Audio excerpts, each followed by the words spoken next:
Tony Benn, who has died at the age of 88, was the greatest Prime Minister Britain never had, the greatest Labour leader that Labour never had, although he came very close, actually, to being the leader of the Labour Party.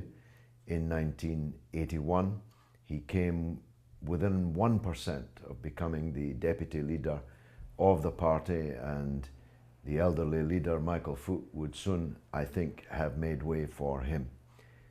It was an epic campaign in which I was the Scottish organiser. I was a Labour Party official at the time and the chairman of the Labour Party in Scotland.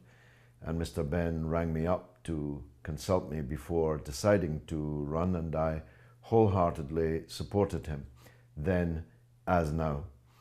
Tony Benn was quite simply the finest exponent of the socialist case, the socialist idea, in the entirety of the 20th century and on into the 21st. He was without peer as a speaker, as a thinker, as a writer, as a diarist, as a communicator. There was nobody in the whole country like him. He could captivate huge audiences in the palm of his hand with the most powerful, incredibly visionary ideas of alternatives to what we have and what we had. And he'd always, in a way, been like that. I first grew to love him in the 1960s. I grew up in a Labour household where Harold Wilson was the sun and a constellation of stars were around him.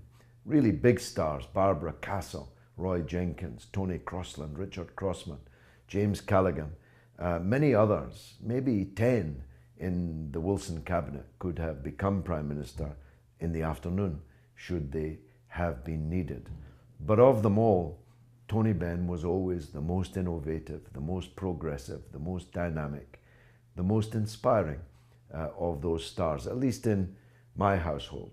And when I first met him at the Labour conference in Blackpool in 1974, so 40 years ago, I told him so. And we became close from that day until his last day. I worked with him, as I said, in the great epic deputy leadership campaign, of which he was cheated, by the way, only by the very powerful super votes of a group of members of Parliament who cast their vote against Mr. Benn and then promptly defected from the Labour Party to the SDP, which then kept Mrs. Thatcher in power for a decade and now sits in David Cameron's Tory cabinet.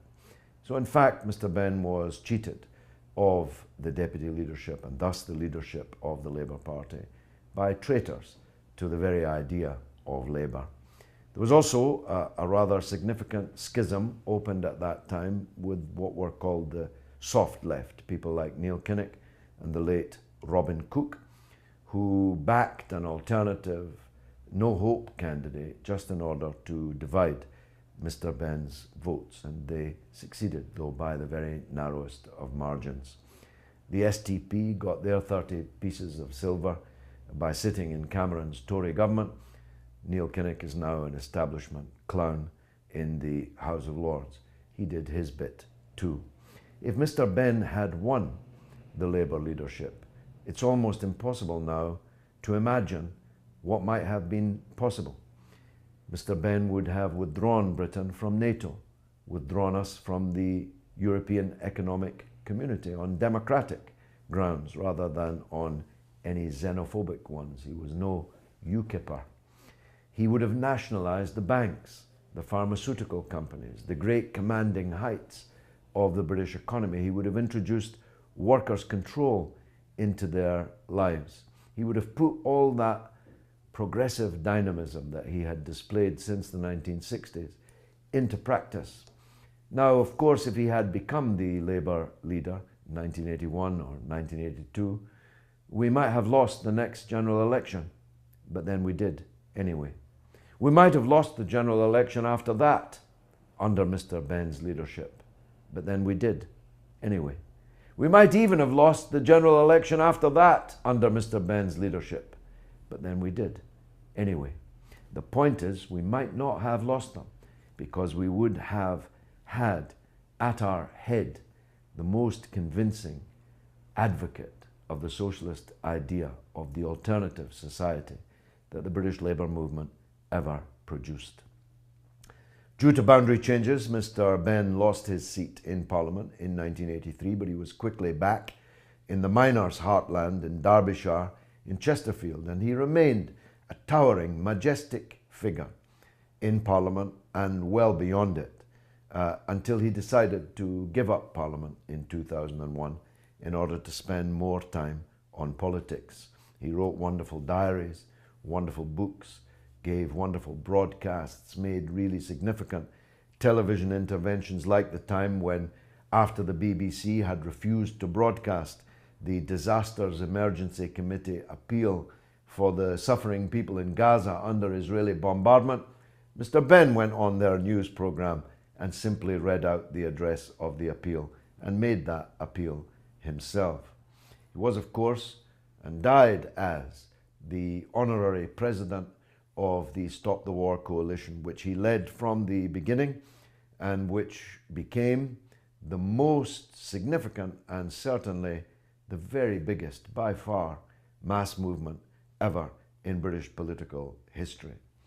He was a great family man. I have a picture of him. He published it in one of his diaries of him holding my baby daughter in his arms. She's now a mother of 4, and he posed for pictures with all of her children too. He loved children. He was kindly, honourable, decent. He was a real gentleman. If you can imagine that kindly old gentleman who sat at the back of the train waving his handkerchief to the kids on the bank by the railway in the movie The Railway Children, that was Tony Benn. He was a kindly gentleman. He was a quintessentially British socialist figure of the very, very best kind, the top drawer.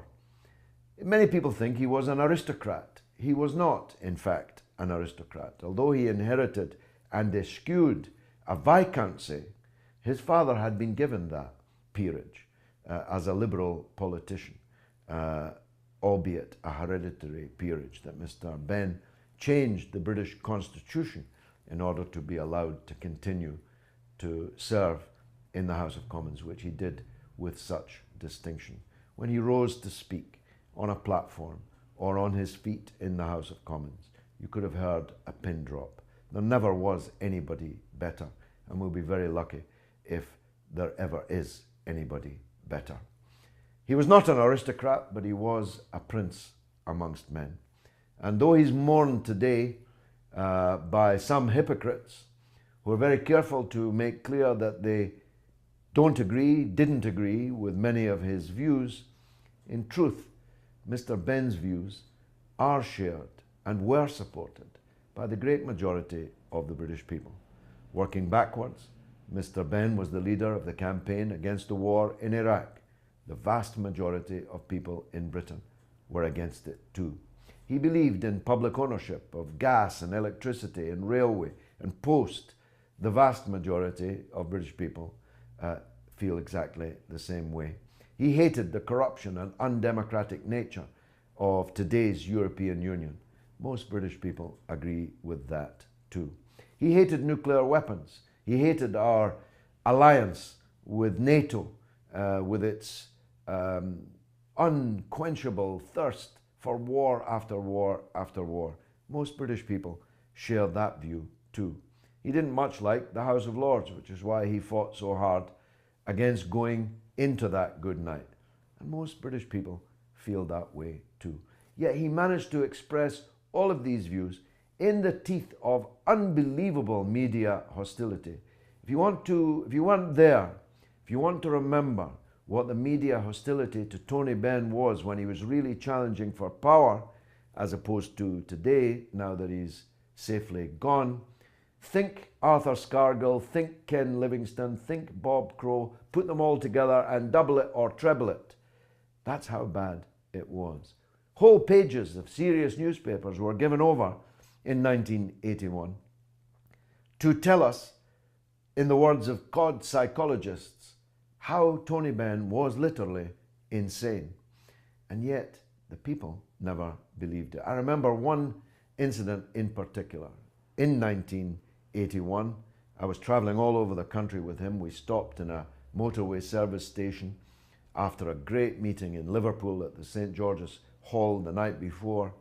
First, everybody in the cafeteria came over to greet him. In those days, there were no camera phones, so every person had to get a very time-consuming autograph.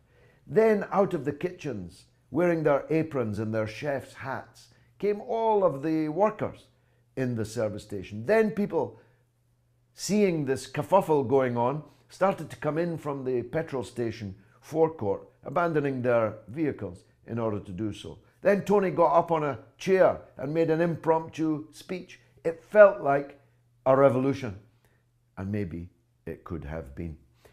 Just at the height of his campaign for power, Mr. Benn was struck down with a very obscure syndrome called the Guillain-Barré syndrome, which sent him to his bed for crucial weeks during the campaign, affected his nervous system, left him shaky on the legs for the rest of his life. It was suspicious to those of us close to him at the time, and frankly, it's suspicious now, especially what we now suspect about what happened to Hugo Chavez, Fidel Castro, President Kirchner of Argentina, and other left-wing leaders. But that's a story perhaps for another day. It is the greatest of the many privileges of my life that I was a lieutenant of the great Tony Benn, that I marched with him, that I helped to sustain his epic challenge for a different Britain and a different world. He was a prince among men, and in the words of Shakespeare, he was a man. Take him for all in all. I shall not look upon his like again. Tony Benn, I salute you.